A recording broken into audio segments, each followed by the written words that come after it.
Margaret sat in the hospital waiting room, staring at the button in her hand. Small, pearl-colored with tiny holes. She'd found it on the floor. She'd been coming here every Tuesday for 6 months since Robert's diagnosis. The waiting had become her routine. Across from her, a young woman bounced a fussy toddler. The child's jacket was missing a button. Margaret could see the loose thread. For 40 years, Margaret had been a seamstress. She'd sewn wedding dresses and repaired countless buttons. But since retiring, her sewing machine sat silent. What was the point anymore? She looked at the button. Then at the struggling mother. "Excuse me," Margaret said softly. "I think this is yours." The woman looked up, exhausted. "Oh, thank goodness. But I don't have thread, or—" "I do," Margaret said, pulling out her small sewing kit, a habit from decades of work.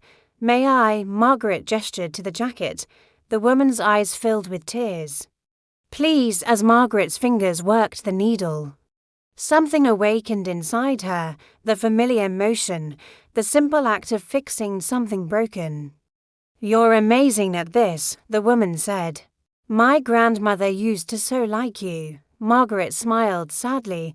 "I used to think my work mattered. Now I just wait." The woman looked at her with understanding.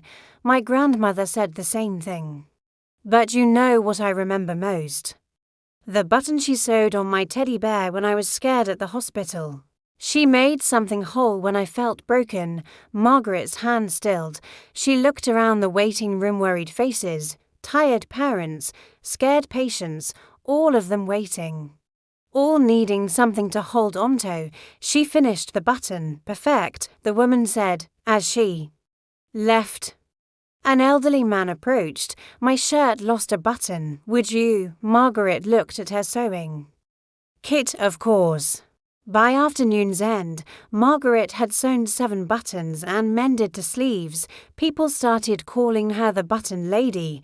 When Robert came out, he found Margaret surrounded by smiling faces. "Ready to go?" he asked. Margaret looked at the waiting room that now felt less like a place of fear and more like hope. "I think I'll bring more thread next week." Purpose wasn't something you lost, it was something you found again, sometimes as small as a button.